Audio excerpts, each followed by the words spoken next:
What's going on, guys? Ted from Immersion here. I'm back at GenCon, back at the Bicylce booth, and we are going to be talking about this game, Tattoo Stories, but I'm here with the designer, so why don't you go ahead and introduce yourself?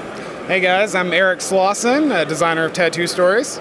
So, what was the thought process for this game? Because it has some elements of some other games, but tattoos that you know, making art that you can't take off your body as a fun party game. What was the thought process? Is there some tragic tattoo story you have that's inspired this? No, the opposite. I love tattoos and like just tattoo culture, the art behind it, and the creativity that goes into like not only designing a tattoo but like implementing it.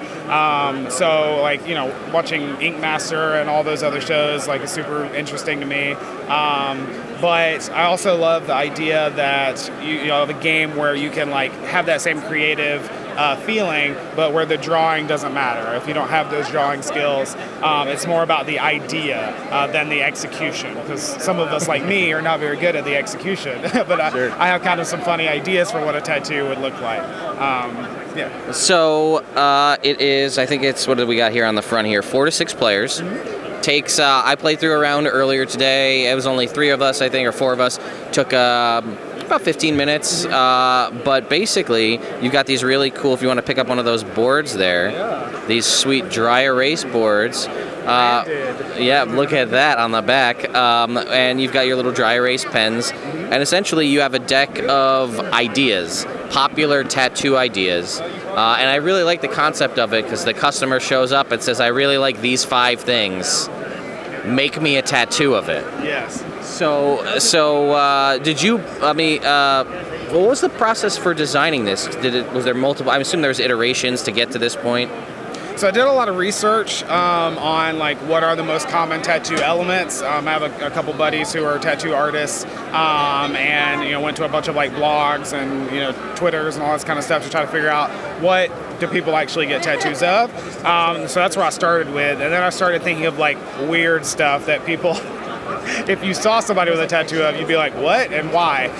And so I added those in the box. I've been playtesting it around at conventions and parties and stuff, and every time somebody's like, oh, you should add this. And so that's where I get like, Mummy from. That was a card that somebody thought of, and college icon or whatever, so that's in there. So some of that's been like crowdsourced over the years of people playtesting the game, which is neat.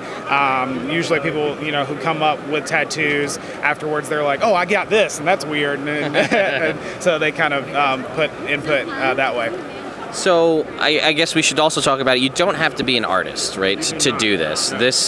And I mean, while in a real world you probably want a tattoo artist to make your tattoos, the big point of this is selling the tattoo.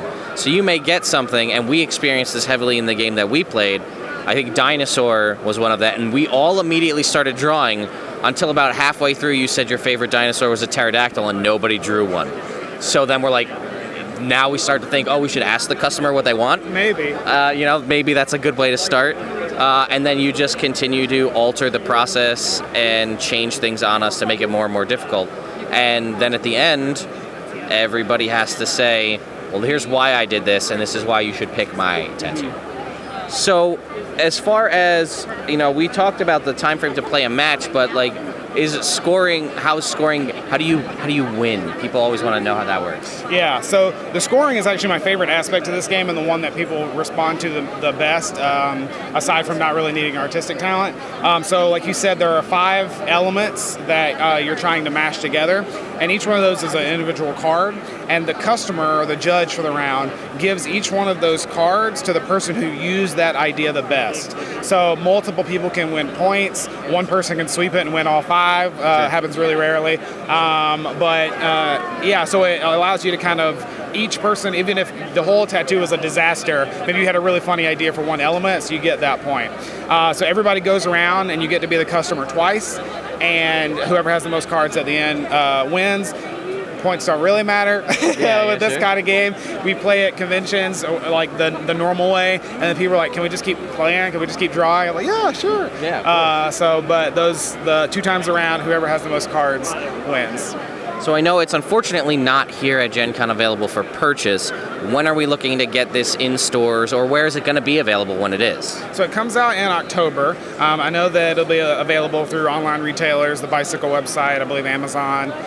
It'll be $25, which is great. They did like an amazing job with the cards. The box is incredible. Bicylce just like crushed it. The design on this is I like the tattoo kind of symbols on here. Very nice.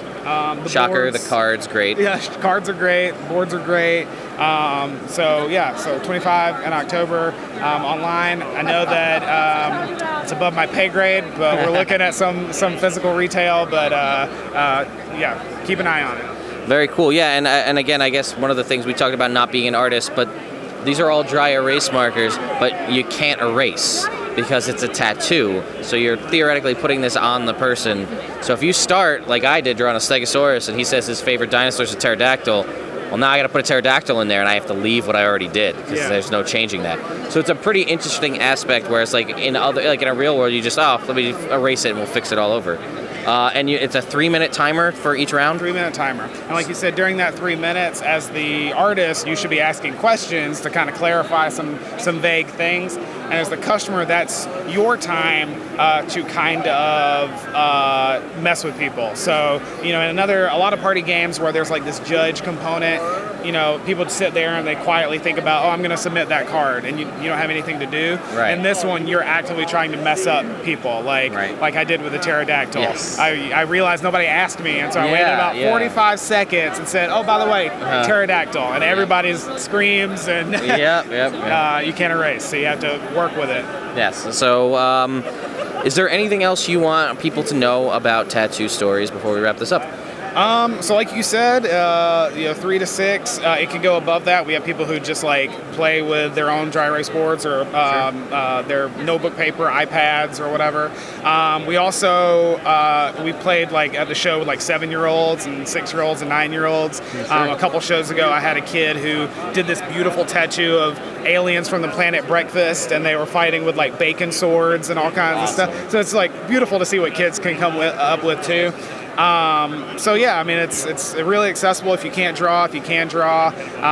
It's cool to see like 4 artists play it too, because it almost becomes like a really competitive experience because they're all like, the art is also good, so it's really about the idea and the execution at that point. So last thing, favorite tattoo that you've seen drawn from this convention so far to date? Convention. Oh man. There's so many. The most recent, like a couple games ago, a girl sat down. She's probably 11 or 12. And she said one of the things that I always love to hear people say when they sit down and play this is like, I'm gonna suck at this. I'm bad at this. And 3 minutes later, she showed this tattoo, and everybody's like cracking up and like, oh my gosh, that's brilliant. How'd you come up with that? She drew a scorpion ghost. So like how in like Casper you don't have legs. Sure. It was just like the circles of a scorpion with no legs, and it was a ghost. And I said I wanted a pop music lyric, and so he was saying like a speech bubble, I'm the bad guy from Billie Eilish, and like I also needed the ghost to be like friendly, and so he had like this big smile, just like delightful. And so it just kind of wrapped up everything that I love about it, the creativity. It gave somebody who didn't think they were creative an opportunity to shine. That one really stood out to me. All right. Well, thank you so much for the interview, and I'll see you guys at the next one.